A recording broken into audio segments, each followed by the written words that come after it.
Hi, it's Pam from Southern Oklahoma Library System. Today I'm going to do another health literacy program, and first I would like to remind you that today's presentation is available thanks to a grant from the Oklahoma Department of Libraries with federal funding from the Institute of Museum and Library Services. We hope this project provides you with the useful information, resources, and maybe ideas that help promote better health for you and your family. Please check with literacy or library staff for information on upcoming wellness programs and to share feedback and suggestions. So today, what I'm going to talk about is kitchen gadgets. Now I know people who know me know I've said every time I'm not a cook, I'm not a cook, I'm not a cook.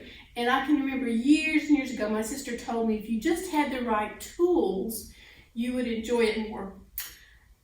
I'm conceding today. She's probably right. If I'd had the right tools to begin with, I would have enjoyed it more along the way, but it's still not my favorite thing to do.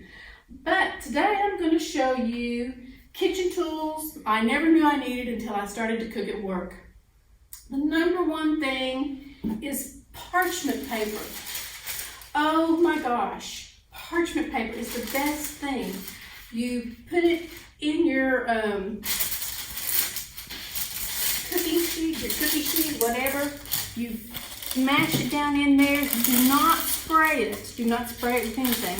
And then you put your brownie batter in here, your cupcake batter, whatever. You can even cook like marinated foods that you put under the broiler. You can even do that, and it's still kind of messy to clean up, but it's not near what it would be if you didn't. Now, this parchment paper I bought in sheets off of Amazon for here at the library. This is what I use at home, stuff you can buy in the grocery store. You just roll it out and it kind of looks like wax paper, but it is not. If I had known about this stuff 50 years ago, no telling what a change in my life it would have made. I can't tell you how many cookie sheets, things I have thrown away simply because I burned them. Too bad. And brownies, I love brownies. So brownies, you can get even the edge, you know, that gets that gunky stuff in it all the time. That comes out because you just pop these out and peel it off, and voila, there it is. You can cut it to the shape of whatever you want it to be. Parchment paper. I did do a little research about it because I didn't know anything about it. Parchment paper was invented long back in the 50s, but it wasn't readily available until the 1950s. Or until 2000. The 1950s is when they started it, but in 2000 was when they perfected it and made it inexpensive enough. So which brings me to the next thing, flexible cutting boards. Now these boards are not really boards. These are flexible cutting things. You cut your whatever you're going to cut up, your grapes, and you can pour them into the bowl without them falling all over the place. And you don't have to scoop them up. You just make a little funnel and you scoop them right into your bowl. There you go, easy peasy. Which makes me talk about another tool that I never even knew about. I used to see these at fancy restaurants, you know, and they would kind of scrape off your table, scrape the crumbs off of your table. At really nice restaurants, really good waiters do that. But this is a metal bench scraper. Now the reason it's called a bench scraper is because a chef's baking area is called a bench. So you can chop up things like bread. You can also chop things like nuts. But this is like bread dough, when you make bread dough into loaves and stuff. This is what you use. This is not quite the same thing that they were using in the restaurants, but it's close. These things run about $5, and flexible boards run about, you can buy 4 or 5 for less than $10 usually. The next thing is a mini whisk. Whisks in general, oh my gosh, whisks in general. My mother never had whisks at the house. We always used a fork or the little hand beaters. But whisks make things light and fluffy, just like it says. And nothing is better than your hot chocolate whisked to a little foam, and then you put your whipped cream on there and whip it a little bit more. It's great. You can't beat mini whisk, and you can't really have too many of these. I've got a set of like 6 or 7. And now these are things, remember, that I did not buy until I used them here at work. So those are things I was doing without, except for I did have tongs. It's a good idea to have at least 2 sets of tongs, because you can use one with the raw meat when you're cooking it into the marinade, and then one with the cooked meat, so that you don't cross-contaminate your meat. There's all sizes, all kinds. These, you push the little holder in and it opens them up, and they're kind of plastic on the ends, so you wouldn't want to use them like on a grill. You would prefer the metal ones. These are good for, I pull things out of like the toaster oven, or these little plastic ones are good for like fruit and maybe bread in a bread basket, that kind of thing. Handy tools. The next thing I want to talk about is a citrus squeezer. I never even saw these until I was in college. Yes, we led a very, very sheltered life. My mother did not cook, her mother did not cook. So a citrus squeezer. Why would I need this? I used bottles, bottled lemon juice or bottled lime juice, whatever like that. And I also have learned that you could roll the lemon, push a toothpick in there so that it would squeeze. My hands, my 65-year-old hands, are not as good at squeezing as they were anymore. So a couple of months ago, I bought a citrus squeezer. So all you do is you cut your lemon, you stick it in here, and you squeeze this way. And all that lemon juice comes out into your container with no seeds. I can't tell you how tired I would get of picking out the seeds. You see, that's all right there, and the lemon stays. I know people who use these think, you're so silly, Pam, but this is amazing to me. The seeds are in there. They stay right there. So citrus squeezer, you can't do without. Reusable silicone items. The first thing I got with silicone is muffin tins, those mini muffin tins. And these are so much better than the metal ones, because you can just pop things out of them after it gets cool, and you can stick them in the dishwasher. I have a mini set of these. These are the oversized muffins. I haven't used yet, you can tell. I've used these for ice cubes. Like if you want an ice cube and you put a little peel of citrus in it or a lemon in it to make things pretty for a party, and you pop those ice cubes right out. There's silicone. These are silicone. The cutting tools, little mini muffin cups, and these clean up so much easier, and they're reusable, so you're not, you're conserving there.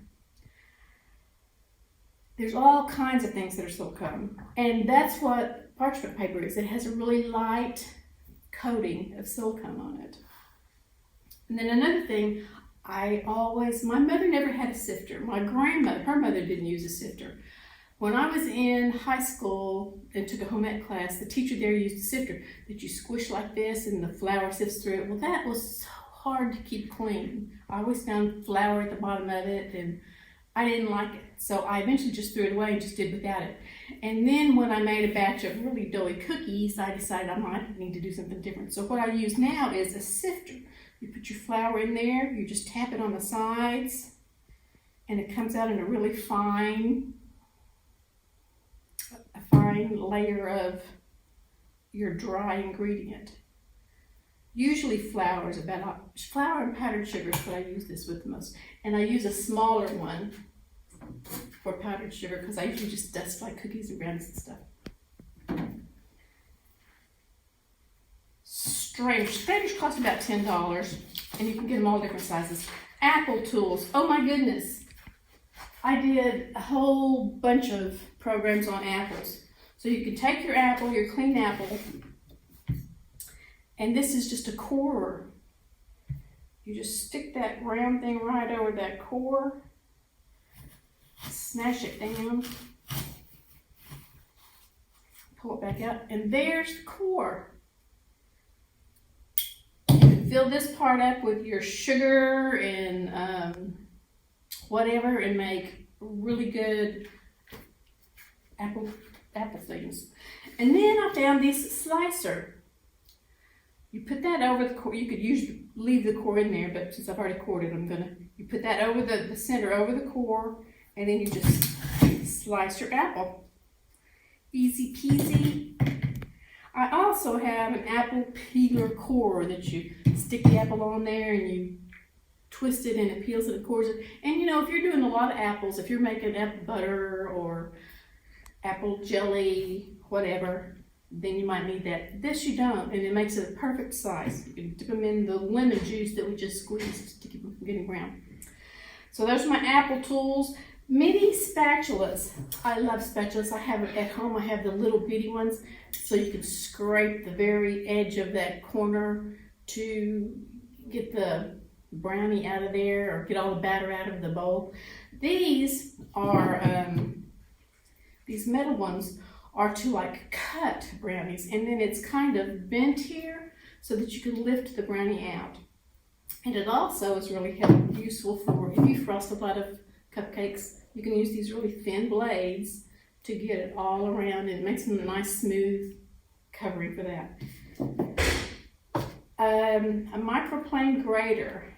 I never even had one of these. I had a box grater, and after I skinned my knuckles on that, I threw that in the trash.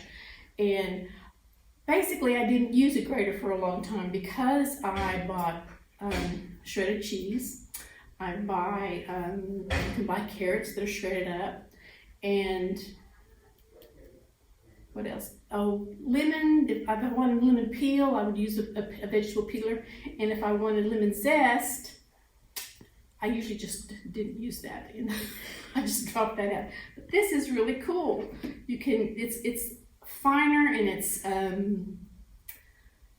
pointier, so it's a sharper edge. So you can get yourself, that's what I would use. I use this for most of the time now. Is I don't, lots of people say nutmeg. I don't use nutmeg enough. I just buy the dried kind in the little containers at the grocery store.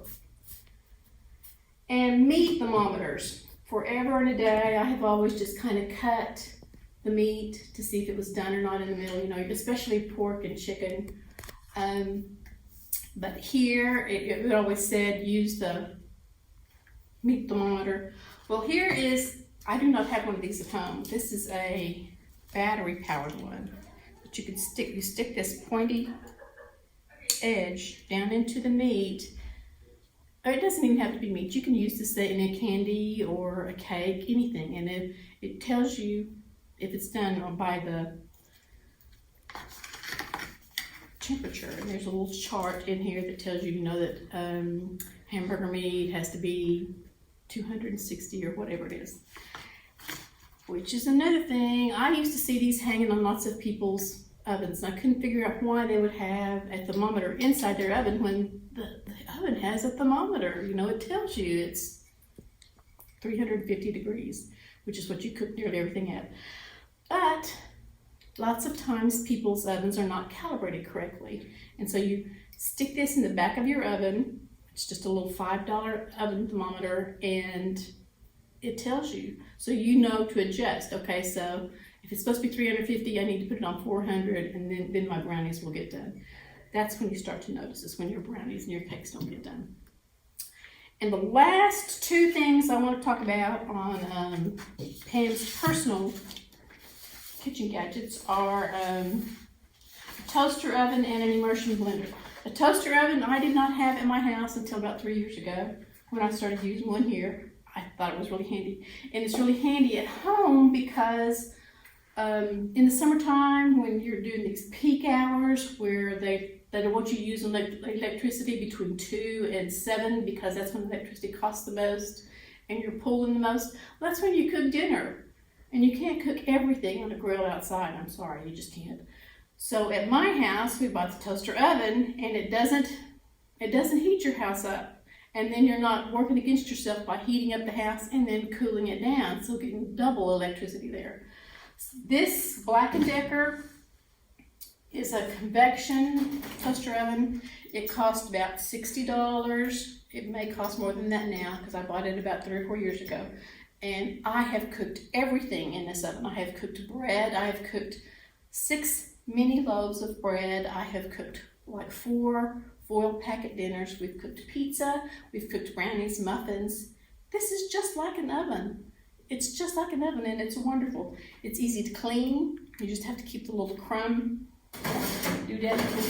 It's got your temperatures just like it would in an oven. This is one of the best tools I ever bought. And the last thing I want to talk about is an immersion blender. An immersion blender I had never heard of. We made salsa. And my salsa expert said, you know, you can chop that up as fine as you want, or you can use an immersion blender. I don't like my salsa to have big chunks of tomatoes and stuff in it. I like this. It comes apart. You can spend anywhere from $25 to $140 on these immersion blenders. This one's a plastic one. I bought it at Walmart, and I think it was like $20. This one came with 2 attachments.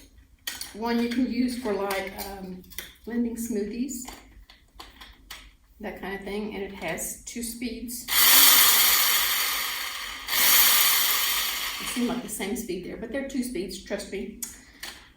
And then this one is the chopper. See, it's got a blade, just like your blender does. But the advantage of this is you can stick this down in hot liquids. Think potato soup. I love potato soup with most of the potatoes kind of mashed up and then just a few chunks. So you mash up part of it. And it doesn't, you do have to be careful not to splatter. And you can buy these things, you can buy an additional tool that makes it longer. So if you're trying to blend up big pots, big deep pots, you can use these.